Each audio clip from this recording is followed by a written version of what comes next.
Nous sommes avec Richard Millet ce matin, je le remercie grandement. La nouvelle librairie édition, vous venez de publier Nouveau lieu commun, exégèse, exorcisme. Merci parce que vous êtes devenu un infréquentable, pardonnez-moi de le dire comme ça.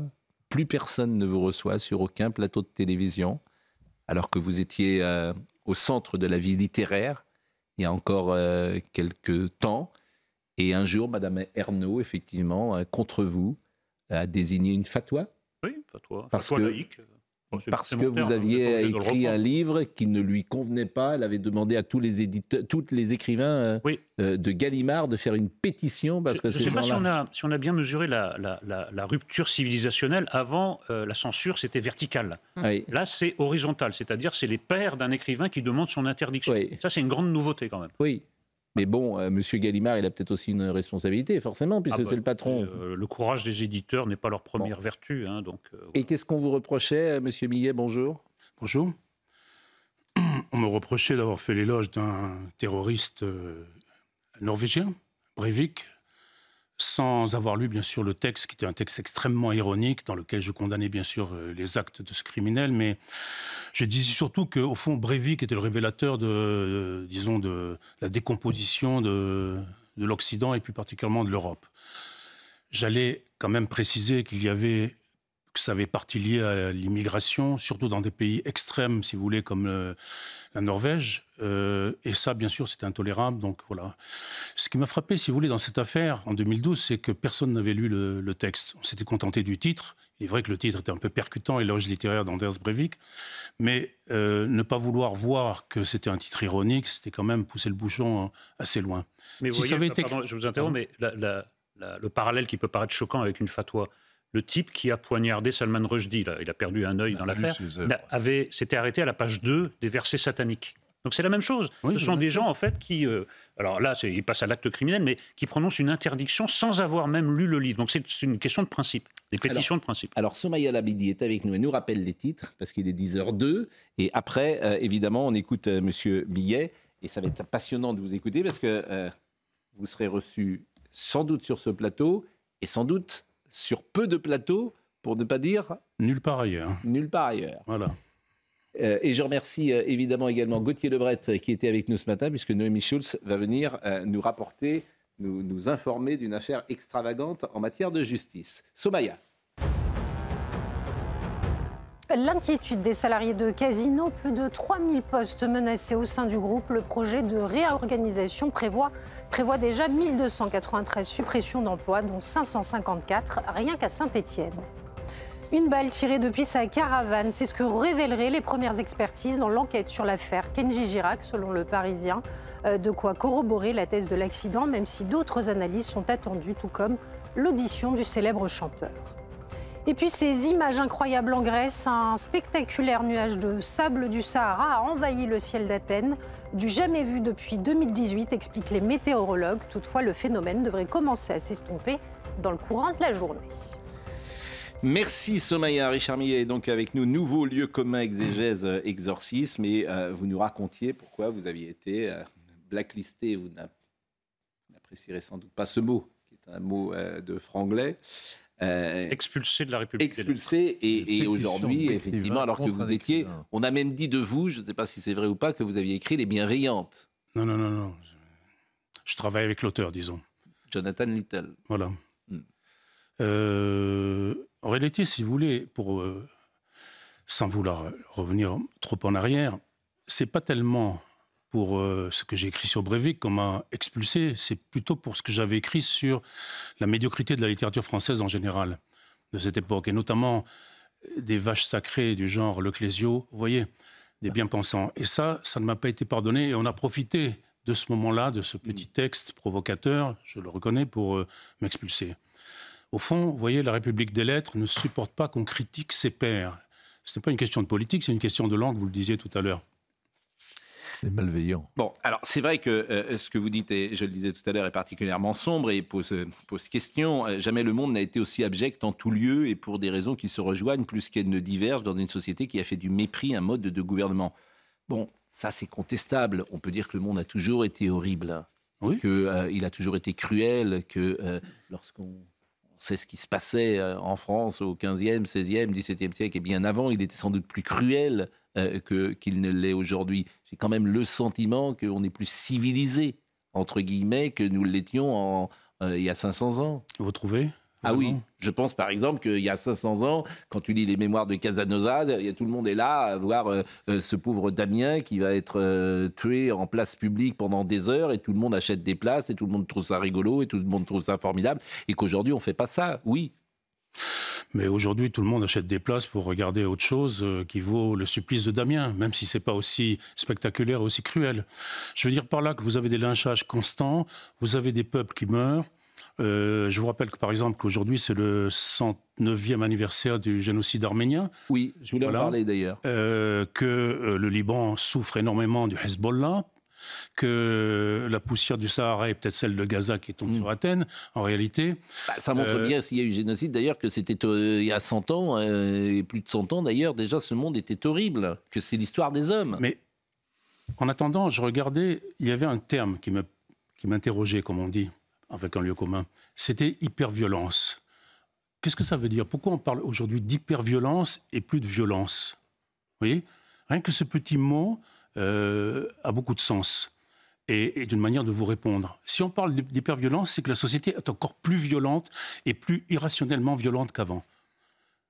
Pourquoi hyperviolence alors qu'il y a le mot violence? Moi, je suis d'accord avec vous, et c'est pour ça que j'ai envie de vous inviter, parce que vous dites des choses que les autres ne disent pas. Et ce que vous venez de dire est très juste à l'instant. C'est-à-dire que c'est un fralangage, je ne sais pas comment on dit, ces mots valises qui sont employés partout. Vous êtes un intellectuel, un littéraire qui nous permet de réfléchir, comme les autres ne réfléchissent pas. Et c'est pour ça, je trouve dommage d'ailleurs qu'on ne vous entende pas. Alors, vous dites, depuis plus de 15 ans, je ne lis plus la presse. Oui. Même celle qui, comme le Figaro, quotidien socialo-centriste, prétend donner la parole aux contestataires. Tout le monde se voulant tel aujourd'hui, mais plus que rare étant les relégués dans la Sibérie de l'esprit. Je ne regarde pas non plus la télévision, n'écoute plus jamais la radio, ne supportant plus ni ce qui est dit, ni la façon dont on le dit. Encore moins la prononciation du français par les jeunes gens, y compris les acteurs de cinéma trop souvent inaudibles. Ma mère, elle me dit ça. Elle dit, je comprends rien maintenant. Avant, j'écoutais Robert Hirsch, Jean-Pierre, je comprenais. Ils parlent mal. Ils articulent pas. Oui, c'est vrai. C'est vrai. Mais c'est sombre, c'est-à-dire que tout... D'abord, c'est pas rigolo peut-être votre vie, puisque vous vous coupez de tout. Non, on m'a coupé de tout, donc maintenant je fais avec. Si vous pourriez écouter la radio ou la télé. Non, c'est insupportable. Écoutez, je vais vous faire une confidence. En attendant... attendez, laissez-moi parler. En attendant, tout à l'heure, très bien. J'ai fait quelque chose, j'ai fait une découverte. Oui. J'ai entendu pour la première fois la voix de Macron. Ah oui? Je n'avais jamais écouté la voix de Macron, je ne savais pas quelle voix il avait. Donc j'étais sous un écran. Mais vous vivez où? Je vis en banlieue, dans une banlieue pas trop moche, pas trop...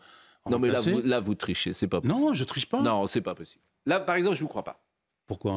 Et parce que c'est impossible. Non. Vous n'avez jamais entendu la voix d'Emmanuel Macron? Je n'ai jamais entendu la voix de Macron. Si vous saviez que c'était Emmanuel Macron qui était président, vous ne pensiez pas que c'était Georges Pompidou quand même? Qu'il est président. Je lis de temps en temps des titres sur mon téléphone. Mais il parle tout le temps pourtant. Oui, mais il fait un discours par jour. Franchement. Écoutez, quand on est un intellectuel, on n'a pas envie de se laisser submerger par cette parole, qu'elle soit politique, publicitaire ou ce que vous voudrez. Vous voyez? Donc, on essaie d'échapper à ça. C'est une manière de se préserver. Mais alors, qu'est-ce que vous faites de vos journées? Je lis, j'écris, je regarde les nuages, je téléphone à quelques rares amis qui me restent. Enfin bon, Mais moi, je voudrais revenir au thème principal de votre livre. Alors, voilà, nous sommes engagés dans une guerre civilisationnelle, une guerre existentielle, et vous exposez, à travers 300 poncifs, que cette guerre est avant tout une guerre des mots et du langage.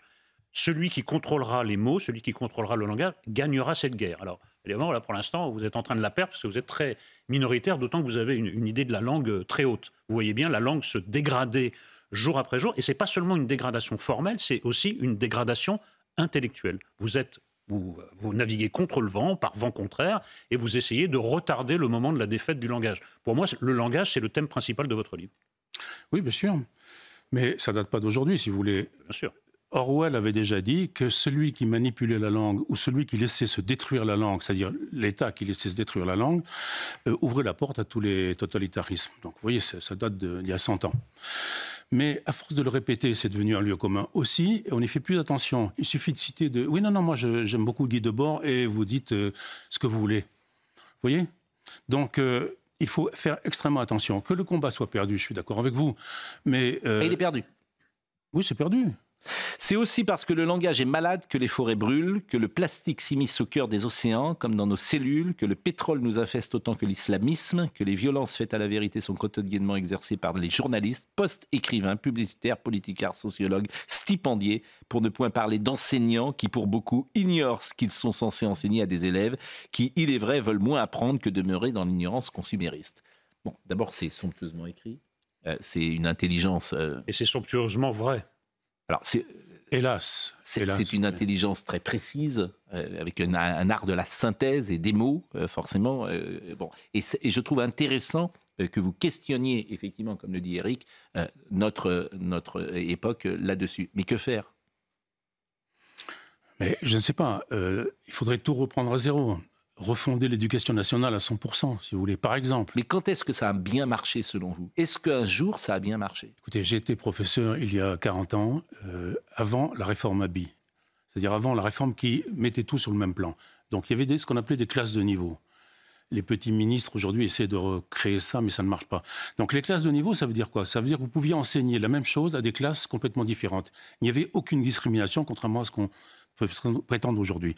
Donc voilà, recommencer tout ça, revaloriser, parce qu'aujourd'hui la langue est méprisée par tout le monde, et, comment dirais-je, avoir le sens de l'héritage, et peut-être aussi arrêter de se soumettre à une religion qui aime la soumission. Si alors ça, c'est un autre... Je ne veux pas aller ça, dans la 17e chambre tout de suite, donc... C'est un autre chapitre, et effectivement... Non, c'est le même, c'est le même. Vous dites, ça fait partie... Vous dites, c'est qu'on n'imagine pas l'ampleur de la haine doctrinale et historique que nous vouent les musulmans. Même ceux qui n'agissent pas par le glaive ou les bombes, mais tentent de prendre les imbéciles au piège du discours postcolonial quand ce n'est pas l'intimidation, le droit, le lobbying des frères musulmans et des pétro-monarchies.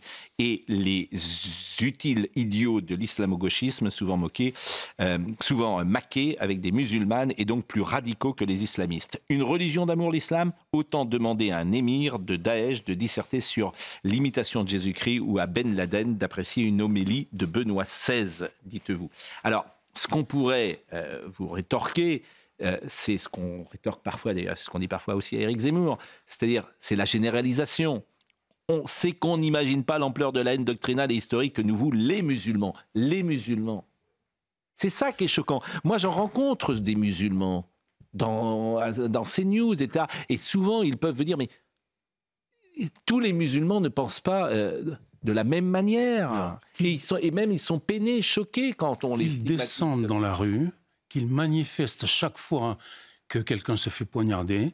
Et là, je reconsidérerai ma position. Vous savez, j'ai quand même grandi au Liban et je connais assez bien la question. Le Liban est un pays multiculturel, officiellement, et multireligieux, officiellement. Mais vous avez vu ce qui se passe? Il est sous la coupe du Hezbollah et les chrétiens sont quasiment foutus. Le sort des chrétiens en Orient n'intéresse absolument personne, alors que quelques Gazaouis font pleurer tout le gauchisme culturel. C'est pas pardonnez-moi, mais le modérateur, pas quelques Gazaouis. Pardon? Pas quelques Gazaouis. Attendez. Là, c'est ce qui se passe, et on le sait, et là, Vincent Herouette peut aussi intervenir, c'est-à-dire quoi qu'on pense de ce qu'a fait le Hamas, et on pense tous la même chose, qui est une organisation terroriste qui est arrivée le 7 octobre, le malheur des enfants de Gaza, qui sont bien souvent les otages du Hamas, sont à prendre en compte. D'accord. Et la manière dont vous vous exprimez, forcément, peut être choquante. Je retire. Donc, voilà. Nombre de Gazaouis... Voilà. Non, mais vous voyez, quelques Gazaouis, comprenez. Non, je comprends ce que vous dites. Bon, mais c'était une hyperbole négative. Oui. Voilà. Donc ça fait partie du discours. Oui, j'entends bien, mais... Non, mais j'ai compris, d'accord. Le sort des chrétiens d'Orient n'arrête pas de mobiliser toutes sortes d'académies, de groupes. C'est très à la mode, au contraire. Pas très à la mode, vous trouvez? Vous y êtes allé? Non, mais en revanche, le fond de votre analyse, c'est de penser que là où l'islam est majoritaire, les chrétiens sont persécutés. C'est ça que vous voulez dire, et vous citez le Liban. Non, je ne dis pas exactement ça. Je dis qu'il y a un mouvement de l'islam qui vise à épurer toute cette partie du monde et que la guerre actuelle entre le Hamas et Israël est en réalité une guerre entre l'islam et le judaïsme. c'est beaucoup plus profond. Et par contre-coup, contre les chrétiens aussi d'Orient. Vous voyez, bon, ce n'est pas le sujet de cette mission, mais ça nous entraîne très loin. Non, mais c'est intéressant. Je reviens à ce que vous disiez. Oui, bien sûr, moi aussi j'ai discuté, et je discute encore avec des musulmans qui sont un peu moins cons, si vous voulez, ou un peu moins obtus que beaucoup d'autres. Je dis beaucoup d'autres. Mais je vous dis, il n'y a pas de spontanéité dans les réactions, si vous voulez, de ces gens-là. Jamais vous ne les voyez. Alors peut-être qu'il n'y a pas de spontanéité parce qu'ils sont surveillés par leurs coreligionnaires. C'est bien possible. Mais moi, j'aimerais voir ces gens-là se précipiter et dire « Nous aimons la France, nous aimons la culture française, nous partageons votre culture, nous voulons devenir absolument français, être considérés comme les autres. » Ça a été une réalité pour ceux qui sont sans doute arrivés dans les années 60, 70, qui voulaient devenir parfois plus français même que les Français. Et effectivement, cette assimilation dans les années 90 ou 2000, pour aller à grands traits, c'est moins bien faite. Voilà. Et c'est ça le paradoxe, c'est la 3e ou 4e génération est moins assimilée peut-être que la première. Peut-être. Souvenez-vous Mitterrand qui parlait, qui avait le culte de la différence. C'était un grand mot, un grand lieu commun de l'époque. Tout à fait. La différence. Oui. Vous voyez, donc la différence, ça a donné quoi? Ça a donné le communautarisme et le séparatisme religieux, etc. Il y a une question de Pascal Praud qui est restée en suspens. Pascal Praud, vous demandez tout à l'heure, au fait, l'éducation, quand est-ce que c'était mieux? Moi, à travers le prisme de la littérature, je lis Le Premier Homme de Camus et je vois des enseignants qui essayent d'enseigner le savoir, ce qui paraît une tautologie, mais pas tant que ça. Je lis maintenant des romans contemporains, Patrice Jean, Jérémy Delsart qui vient de faire paraître Le Miracle de Théophile, et je vois une éducation nationale qui est vouée à l'enseignement de l'ignorance. Donc je pense que ça s'est dégradé. On voulait élever les enfants. Maintenant, ça paraît un concept, la verticalité paraît un concept fasciste. Là, on essaie d'abaisser le niveau pour parvenir à leur niveau au lieu d'essayer de les élever. Ça me semble la différence cruciale, moi. Et le problème dans cette différence, c'est que c'est la langue qui s'est perdue. Évidemment. La langue n'est plus un critère. Il faut avoir un bachelier qui ne sait pas le français. Donc c'est quand même. Et un prof maintenant. Et les profs maintenant. C'est un tour d'horizon évidemment de beaucoup de choses que vous abordez. Le monde où nous avons été élevés, où nous avons aussi élevé nos enfants, n'existe déjà plus. Quoi qu'en disent les uns et les autres. Céline, dès les années 1960, avait prédit non pas tant sa chute que sa dimension misérable, insignifiante. Moins un moraliste qu'un homme qui, en dépit de ses fautes, en connaissait assez sur le monde pour dire qu'il est trop Jean Foutre, nicotinisé, alcoolique, aéroporté, blablaveux, pour qu'on ne trouve pas tout naturel qui n'existe plus. Oui, mais il avait tout dit. Dans ces moments mais alors donc c'est en 60, c'est pour ça que... en fait, quand on est confronté à ceux qui sont les plus sombres, on prend une phrase d'il y a 50 ans, et les plus sombres, il y a 50 ans, disaient la même chose que ce que vous dites aujourd'hui. Donc on se dit finalement, le monde a toujours été sombre pour certains. Et Céline a été blacklistée comme vous l'avez été plus que moi, beaucoup plus que moi. Donc, il avait commis des crimes un peu plus graves. Vous comprenez mais il est revenu, pardon. Vous comprenez ce que je veux dire? Vous comprenez? Vous dites Céline avait déjà tout dit. Bon, donc c'était en 60, et là, en 60, c'est au moment où De Gaulle arrive. Mais le langage et le devoir d'un écrivain ou d'un intellectuel, c'est de revenir constamment à la charge, de combattre. Voilà. Avec les armes légères, les kalachnikovs, qui sont les nôtres, c'est-à-dire la langue. Bon, la rentrée littéraire. Alors, moi, j'adore ce que vous dites, parce que effectivement, je ne veux pas dire du mal, mais il y a eu un prix Goncourt, il y a 2 ans, c'était Brigitte Giraud, non? Qui avait eu Brigitte Giraud, qui avait eu un prix extraordinaire. Ça, je trouve que celui-là, c'est le... C'était un article de Elle étiré sur 120 pages, pam, prix Goncourt. Alors là, je pense qu'on avait touché le fond. Mais enfin, je suis peut-être un peu optimiste. Bon, mais pour moi, j'ai pas votre expertise littéraire ni celle d'Éric. Hein. Je suis vraiment, je vous fais confiance. Bon, la rentrée littéraire est donc un système de contrôle de ce qui porte encore le nom de littérature, laquelle obéit en réalité à une logique de l'indifférence où les livres n'ont plus besoin d'être écrits ni même lus, mais simplement de se trouver là dans leur illisible visibilité sur les tables des libraires avant d'être pilonnés, désancrés, souvent recyclés en papier hygiénique. Il n'y a pas un livre, par exemple... Alors, moi, j'aime bien Emmanuel Carrère, par exemple. Je trouve que c'est un très grand écrivain. Non, il ne sait pas écrire correctement français. Mais alors, pourquoi moi, je trouve que c'est bien? Posez-vous la question. Parce que je comprends rien. Non, mais pourquoi je trouve que Houellebecq, c'est intéressant?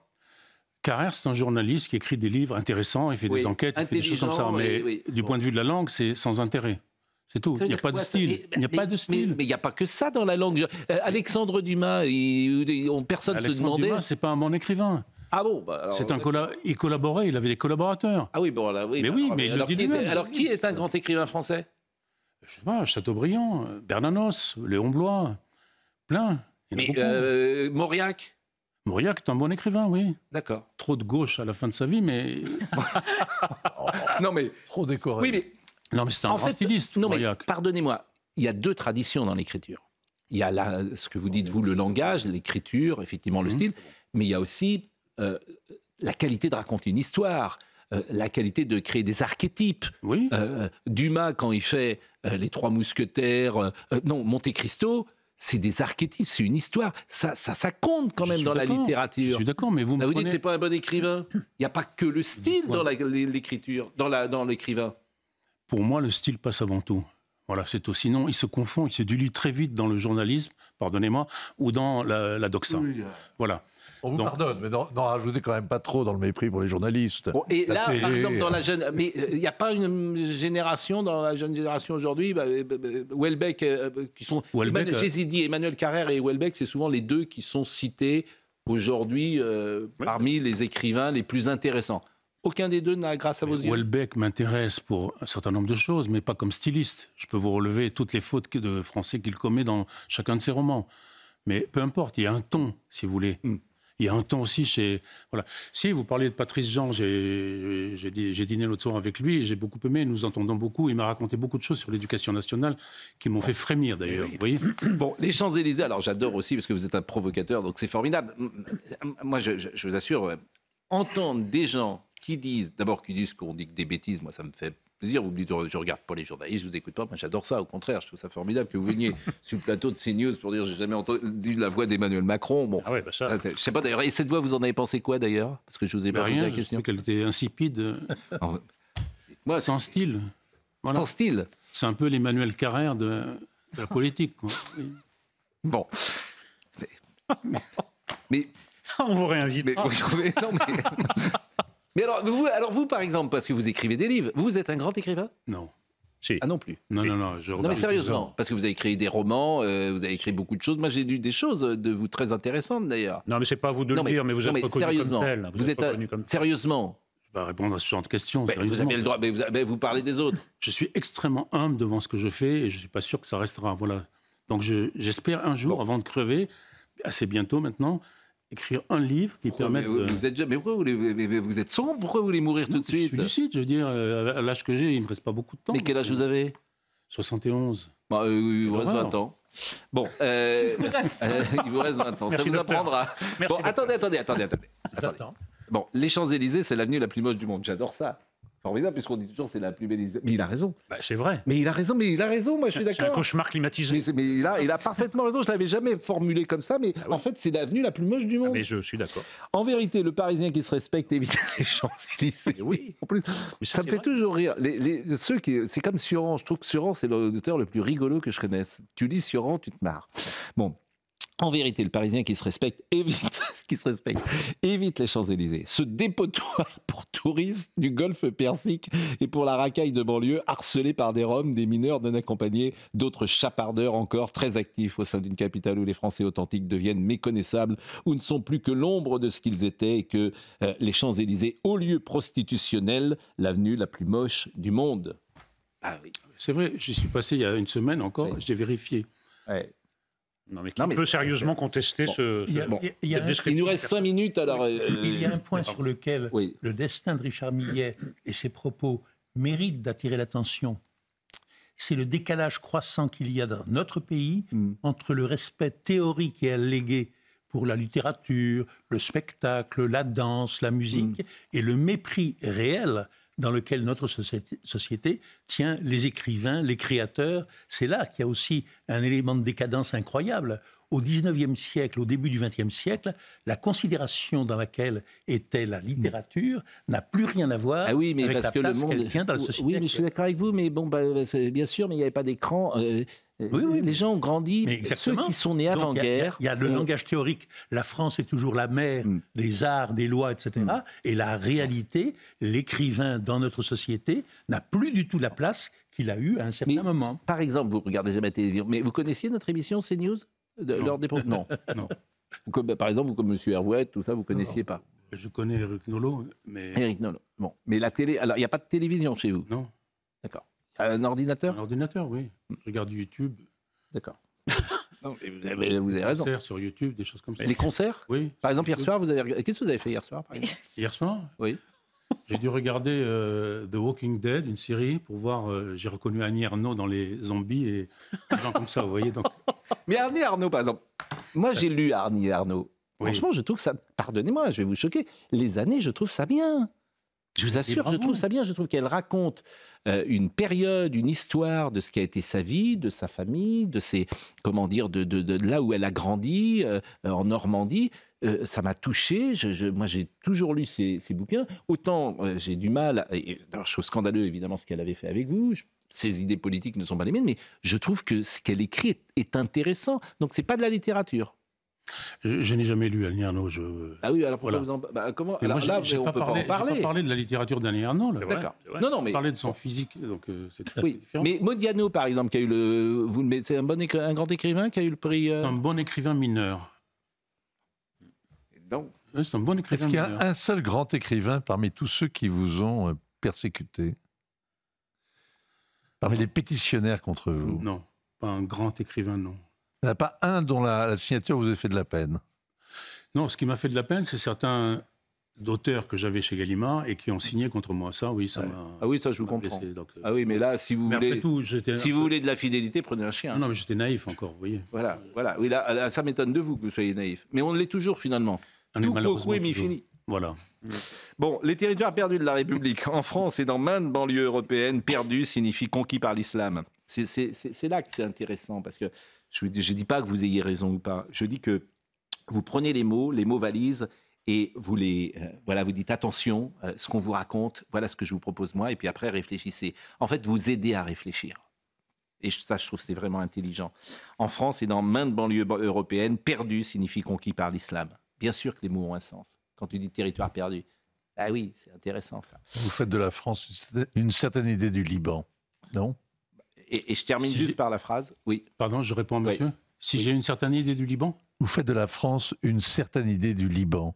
Il y a une Effectivement, libanisation. l'avenir est sombre dans ces cas-là. Oui, mais je pense qu'il est très sombre. Enfin, En France et donc dans maintes banlieues européennes, perdu signifie conquis par l'islam, les cités devenues des concentrés de Gaza sous l'œil vigilant des islamo-gauchistes qui les défendent ou les justifient dans la presse officielle, les universités, le monde éditorial. Je comprends que vous ne soyez pas invité à France Inter. Hein. Ils ne vont pas vous recevoir, ni Léa Salamé à quelle époque. Hein. Ça, je comprends. Mais c'est ça qui est dommage aujourd'hui, d'ailleurs. Parce qu'on peut contester, on peut dire ce que... Voilà, on peut avoir un dialogue. Mais en fait, ce qui est frappant aujourd'hui, c'est que... Voilà. Vous n'avez pas le droit de... On vous enlève la parole. C'est ça qui est fou. Mais je pense quand même, si vous me permettez, qu'il y a une responsabilité. En l'occurrence, vous étiez chez Gallimard, le patron, c'est au patron de vous défendre. c'est comme ça. Vous savez, il faut toujours un bouc émissaire, au sens de Girard. C'est-à-dire qu'il faut toujours quelqu'un qui serve de baudruche sur laquelle on tape. Et puis voilà, donc... Bon, il est vraiment. Je voulais vous accorder un très grand espace. remercie. Mais non, parce que je suis. Alors d'abord, je pense que ce livre, vous allez être surpris parce que vous n'avez pas la télévision, mais vous allez l'aimer. Croyez-moi, parce que les livres qui passent chez nous, hop, sur Amazon toute la journée, ils sont premiers. Donc, nouveau lieu commun. D'abord, c'est très agréable à lire. C'est très drôle. Je ne sais pas si vous validez ce que je dis. J'ai ri moi-même en l'écrivant parfois. Voilà, moi je trouve que c'est très drôle. Alors, faut s'accorder sur la définition de l'humour. C'est assez éloigné de Patrick Sébastien, par exemple. Non, oui, mais bon. Plus proche de Sioran que de Patrick Sébastien. On peut aimer Patrick Sébastien et Richard Miguel. Mais c'est mon cas. C'est mon cas, mais je préviens juste les lecteurs. Je trouve que cette photo dans l'arrêt, je l'ai dit, je l'ai écrit. Voilà, exégèse et exorcisme. Restez quand même un petit peu avec nous, puisque Noémie Schulz, qui était là ce matin, je voulais absolument que vous nous racontiez. Noémie, je raconte toujours comment ça se passe à la rédaction. Elle est venue hier dans mon bureau. Elle m'a dit, je vais vous raconter une histoire incroyable de justice qui se passe en France. Et je lui ai dit, venez la raconter demain. Noémie, je vous donne la parole. C'est ce qu'on appelle un dysfonctionnement judiciaire. C'est un homme de 53 ans qui, depuis 2 ans et demi, est mis en examen pour un double homicide. Il est soupçonné d'avoir tué son voisin et la compagne de ce voisin, une femme qui s'appelle Karine Teboul, une nuit sans mobile apparent. Les circonstances de ce double homicide sont particulièrement sordides. Les corps ont été retrouvés avec de multiples traumatismes. Et rapidement, un suspect, l'habitant de l'appartement mitoyen, est interpellé. Il nie les faits, mais plusieurs indices graves et concordants ont conduit à sa mise en examen et à son placement en détention provisoire. On a notamment retrouvé du sang des victimes sur son scooter, sur une serviette dans son appartement. Il y a aussi eu des déplacements qu'il a effectués la nuit des faits. Sa détention provisoire avait été prolongée le 10 avril dernier pour une durée de 6 mois, mais son avocat a fait appel de cette décision. La loi l'y autorise, donc il exerce les droits de la défense. Et lors de l'audience devant la chambre de l'instruction d'Aix-en-Provence, il a soulevé ce qui s'appelle un moyen de nullité. Il a fait remarquer que la curatrice du suspect, puisque cet homme est sous curatelle, n'avait pas été informée de la date d'audience de demande de prolongation de la détention provisoire. C'est un peu technique, mais pour résumer, elle aurait dû être présente à cette audience. Personne ne l'en avait informée. Et donc, le dysfonctionnement judiciaire, il est là, il est dans cette absence d'information. La chambre de l'instruction, qui s'est appuyée sur la jurisprudence constante de la Cour de cassation, a estimé qu'elle n'avait pas d'autre choix que d'annuler la prolongation de la détention provisoire. Et c'est une décision qui horrifie le frère de Karim Teboul que j'ai rencontré. Le sentiment qu'on a, c'est, enfin pour moi personnellement et pour ma famille, c'est qu'on a assassiné 2 fois ma sœur. Aujourd'hui, pour moi, on l'a assassiné une 2e fois. On est apeuré et on est très remonté de cette décision de justice qui, pour moi, est lunaire. Et voilà, j'ai même pas les mots pour vous expliquer, pour vous exprimer à quel point pour moi, ça ne peut pas exister. Donc ça veut dire que ce suspect est libre. Alors, pas exactement. D'abord, la chambre de l'instruction l'a soumis à un strict contrôle judiciaire. Il n'est plus en détention provisoire, mais il doit respecter une série d'obligations. Quand vous dites pas exactement, il n'est pas en prison. Parce qu'il n'est pas en prison. Mais M. Millet, il écoute le langage, vous voyez. Absolument. Parce que quand vous répondez pas exactement, déjà, vous êtes dans un drôle de langage. Vous ne laissez pas terminer. Quand tu n'es pas en prison, tu es libre, en fait. Sauf que cet homme, son avocat a sollicité un médecin qui a demandé au préfet de le faire hospitaliser. Donc, il est actuellement en hôpital psychiatrique, cet homme. À la demande du préfet. Donc là, en l'état actuel des choses, il ne peut pas sortir. Ah, d'accord. Donc je retire ce que j'ai dit et M. Millet aussi. Les experts ont en effet observé qu'il souffre de troubles psychiatriques, psychologiques lourds, mais on ne sait pas pour combien de temps il va être hospitalisé. En gros, maintenant, ce sont les médecins qui peuvent dire s'il faut le garder à l'hôpital, et c'est ça qui est insupportable pour la famille. On écoute à nouveau Stéphane Teboul. J'en veux à la justice, j'en veux au dysfonctionnement de la justice. C'est plus que de la colère, je ne peux même pas exprimer mes mots, mais c'est de la colère, du désarroi. Moi, mon seul but aujourd'hui, c'est qu'il soit incarcéré, qu'il soit remis en détention, tout simplement. Parce qu'aujourd'hui, on ne peut pas le laisser, vraiment, on ne peut pas le laisser dehors. Que va-t-il se passer maintenant ? Si les médecins estiment qu'il doit rester à l'hôpital, il ne sort pas, il n'est pas libre de ses mouvements, mais sinon il sera sous contrôle judiciaire avec ses obligations à respecter. S'il ne les respecte pas, il pourra retourner en détention, et sinon on attend la fin de l'instruction pour savoir si cet homme va être jugé pour ce double homicide. Et vous voyez, on n'est pas loin du livre de Richard Millet, parce qu'on nous a appris toute notre vie qu'une porte doit être ouverte ou fermée, mais là on apprend qu'une porte peut être ouverte et fermée. Voilà. Ça, c'est intéressant, c'est une évolution du langage. Eh bien, je vous remercie grandement, chère Noémie. On était avec Richard Millet ce matin, nouveau lieu commun. Alors, vous ne regardez pas la télévision, mais vous avez peut-être envie d'en faire ? Moi ? Ah, vous seriez. Moi, franchement, si vous veniez de temps en temps, vous viendriez de temps en temps. Vous parlez tous trop, j'adore. Une fois, je ne sais pas, allez, on pourrait dire une fois par trimestre, pour nous dire le sentiment que vous avez sur notre société. Moi, j'achète, je prends. D'accord. On est des gens plutôt sympathiques, plutôt conviviaux. J'ai pas été agressé, donc. Mais pourquoi je vous aurais... Mais pourquoi je m'attends à tout. Ah bon ? Ah, toujours. Je vais faire attention maintenant en prenant le métro, parce que. Oui, là vous allez être reconnu. Mais oui. En revanche, M. Millet, quand vous dites que nous parlons tous trop, je trouve que c'est une généralisation. Non, trop bien. Ça s'adresse à certains d'entre nous, mais pas à tous. Madame Dornella, j'avais pas fini ma phrase. Vous parlez tous trop bien par rapport à moi. C'est ça que je voulais dire. Non, mais vous avez. Non, là, vous êtes dans l'excès de modestie. Ouais, alors, je terminerai pour vous donner le ton de ce que vous écrivez. La constitutionnalisation de l'IVG, le droit prime ici sur l'éthique, comme le corps sur l'esprit, ce qui montre bien que la liberté du corps, de ses pulsions, de ses désirs, de ses fonctions naturelles est l'objet d'une grande sollicitude. En vérité, ce que ne voient pas les partisans de la culture de mort, c'est que la société non seulement pense à leur place, mais qu'elle décide à chaque instant du devenir de leur corps, aussi bien quant à la santé que dans ces dispositifs désirants, comme on disait naguère, pour faire chic. Bien, non mais franchement, il y en a 300 comme ça. Moi, je trouve que c'est les robots. Non, mais c'est, écoutez, vraiment, achetez Richard Millet. Voilà. Achetez son livre. Oui. Non, il faut lire. Bon, acheter. Il vient d'acheter le livre. 300, ça fait une année. Bon, Je voulais en faire acheter. 365, mais j'ai pas eu le temps. Et puis, ce serait formidable que des gens vous invitent. Quand même, on a besoin, même nous-mêmes, d'être titillés, parce que bien sûr, alors, on fait pas la même chose. Nous, on fait on fait la télévision, ça rentre par là, ça sort par là. C'est une distraction. Mais est-ce que c'est sérieux l'invitation à venir une fois? Ah oui, vraiment, moi c'est sérieux. Vraiment, c'est sérieux. Et vous me dites. Mais moi, il y a une part de divertissement dans ce que nous faisons, mais moi, je ne suis pas un intellectuel comme vous, à rester dans mon tonneau et à chercher au sens à avoir la vie. Bon, c'est comme ça. C'est le tonneau ou la télé. Non, qu'est-ce que voilà. Bon, Non, c'est le RER. non, mais vous êtes un intellectuel, vous l'avez dit, vous réfléchissez. Bon, nous, on a Et vous aussi, vous réfléchissez, ne faites pas comme si. De grands mots. Oui. bon, On se réfléchit dans notre miroir, essentiellement. Non, bon, donc voilà, mais c'est intéressant d'avoir effectivement cette pensée, et puis moi j'aime bien les gens qui sont un peu drôles, et manifestement vous l'êtes beaucoup. Qu'est-ce que vous voulez que je vous fasse une chronique de temps en temps sur la langue sur notre, vous viendriez, puis voilà, vous donnez. Alors il faut un peu que vous regardiez la télévision et que vous écoutiez. CNews. Ah bah c'est news. On peut regarder sur ordinateur. Bien Pardon sûr. On peut le regarder sur ordinateur. Ah oui, vous pouvez nous regarder sur ordinateur le Vous matin. n'avez pas de télé. Non. Allez, c'est terminé. Merci vraiment en tout cas. Et merci beaucoup parce que je trouve que c'était très intéressant d'être avec vous ce matin. Qui était avec nous ce matin? Mickaël Thomas était à la réalisation, Felipe était à la vision, merci à Nicolas qui était au son, Marine Lançon, Félix Perola.